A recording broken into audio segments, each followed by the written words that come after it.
Hey there, Captain Whatbeard here. And I don't usually do videos about current events, but there's something that's been going on that's really been kind of pissing me off lately. So, Sony, with very, very little notice, decided to close their digital store for the PlayStation Vita. Now, the PlayStation Vita has still been being actively developed for by indie developers. They did not notify any of the developers that were working on games for the Vita, except for a couple of the really, really large studios. They told them, but they told them that they weren't to release any information about this to the public, and then Sony didn't notify any of the smaller indie developers that would actually be harmed by having no notice of the deadline for releasing their game. So there are several indie developers who aren't going to be able to actually release their games in time, and some of them might end up going bankrupt as a result of that. Or some of them might just take a really massive financial hit for it. And this was completely avoidable, but Sony has just shown that they have no ethics. I mean, this shouldn't be all that surprising considering some of the stuff they've done in recent years, but it's still just a slap in the face to the indie community. But the question is, what is there that can be done about this, right? I mean, the store's closing. They're not going to change their mind on that. But there's still a really significant market there, right? I mean, it's not as big as things like the Switch, but there are certainly still games that are regularly released.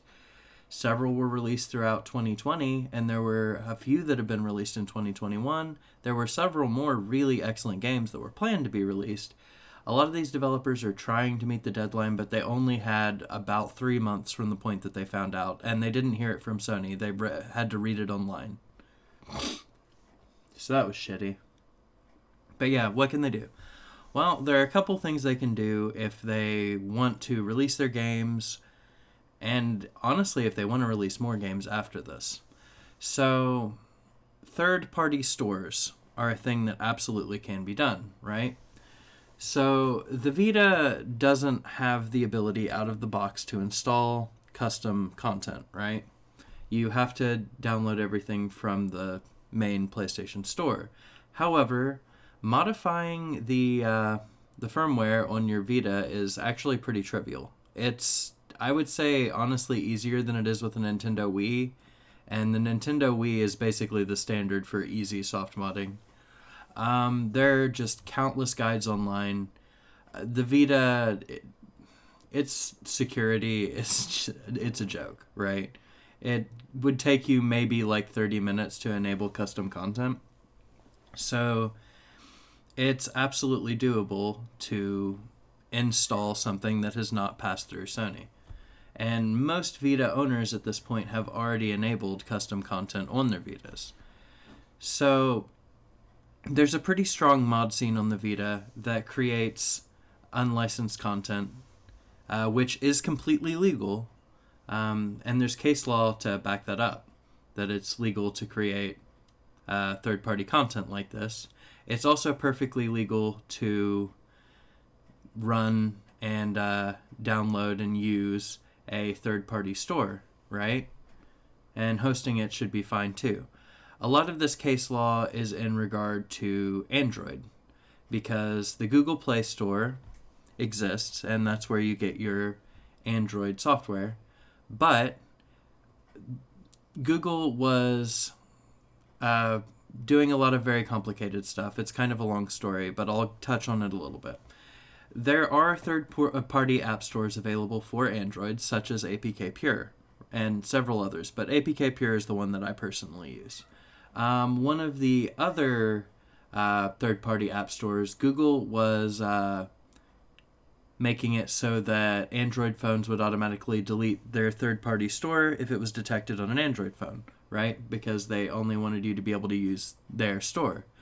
So one of these companies sued Google and won, because that's unfair competition. And because of that, these stores now are able to operate on Android phones It's perfectly fine and legal. And there are plenty of developers that release their stuff on stores like APK Pure because those stores charge much less money to publish than the Google Play Store does. So we know that it's legally viable to have a third-party store to release games on, right? That's been established at this point. So nobody has actually done that on a game console yet. There are stores that are available on game consoles, including the Vita, for free content made by the modding scene, right? But there isn't actually a third-party store for selling monetized content yet. But that's not because there can't be such a store. Nobody's made one yet, right? By the time the Wii was ended, for instance, which also had a very strong mod scene, there weren't any developers that were really creating for the Wii anymore, so there wasn't a demand. But with the Vita, there are several developers who, without a third-party store, likely won't have a way to actually monetize the content that they've poured just thousands of hours into developing, and they've poured countless amounts of money into. They're just going to take a massive financial hit if they don't have a method for releasing these games. They'll just basically lose all that work. So if a third-party store were to be developed and made available to the public, then these developers would still be able to release these games and actually make a return on the investment of time and effort that they've put into developing these games. Also, because of the fact that there's still been money in releasing Vita titles, there could even be new games after this that are created and released through this new third-party store. So the question is, who would create and host this, right? So there are several developers who are still interested in the platform. Any of them could do it, but another option would be Renegatamante. Renegatamante is the main one who runs a lot of the Vita homebrew scene, right? He maintains the largest repository of mods for the Vita. He maintains some of the most impressive mods that have been created for the Vita. And without him, the Vita scene would be absolutely a joke. There are a lot of gifted people who are active in the scene, and there might be some that come close to his skill, but there is no question that he is absolutely the most accomplished modder in the Vita scene. And he maintains a large repository of mods, as well as a few mods for the Vita that can parse his database to download mods from the database on the Vita. It's like he maintains stores for the Vita specifically for free content. So because he's already created something like that, he has the specialized skill required to create a third-party store for monetization. It's absolutely within his wheelhouse. It's just a question of whether or not he'd be willing to do it. Now, I went ahead and emailed him to pitch the idea to him. I don't know him personally. We haven't really interacted before, but hopefully he at least considers it. I know a few people in the Wii scene, but I was never anywhere near as active in the Vita scene as I was in the Wii scene. I actually created a few interesting mods for the Wii many, many years ago because I got into it during the heyday. And I'm friends with a couple, well, I don't know if I'd say we're friends anymore. We've kind of fallen out of touch. But I used to be friends with Wen and Coco, who is really kind of a huge deal in the Wii scene. But, yeah, anyway. So, hopefully, one of these devs or Renegata Monte will create a third-party store for monetized content for the Vita. If so, the Vita could continue to see development, or at the very least, we could see releases of these titles that already have so much work and time put into them. Because Sony just slapped the indie scene across the face, and it's terrible. And I'd like to see them have at least some method of getting a return on their investment. If not, there is another option, even though this is clearly the best option. Another option would be for these indie developers to go ahead and complete their game, because many of them are very close to being finished anyway, and then just sell the game file on their website.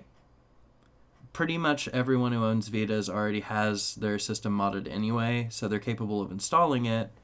So these developers could just sell the game file on their website for people to download and install themselves. But in my opinion, it would be much better for there to be a third-party store. For one, because it'll be easier for people to find these games. It'll also be more likely that they'll make more money as a result. It'll be easier for the end user to install these games. And also it will help to encourage continued development for the platform, as well as possibly opening the door to other developers doing the same sort of thing with other systems, right? Because with the case law that we have from the Android platform, and because of how much game developers or game platforms tend to charge to developers to publish on their systems, it would be nice to see third-party stores become more common on newer systems, so that developers have an alternative for publishing and can choose to pay less to these platforms so that they can retain a larger amount of their profits. And it will also, because of competition, probably force down the costs for publishing through the first-party stores as well. So yeah, I don't want this video to get too long, and I've already talked about most of what I have to say about this, but I thought this was an important topic to cover, and hopefully we see something like this in the near future. Be sure to like and subscribe, hit the notification bell so you get notified when the next video drops, because I do sometimes drop content like this that just comes up. I do have one more Tech Talk video planned for the near future, and that will be on the topic of third-party Android stores. Since this is somewhat tangentially related to the topic, I figured I'd go ahead and bring that up. But yeah, I'll see you in the next one. Peace out.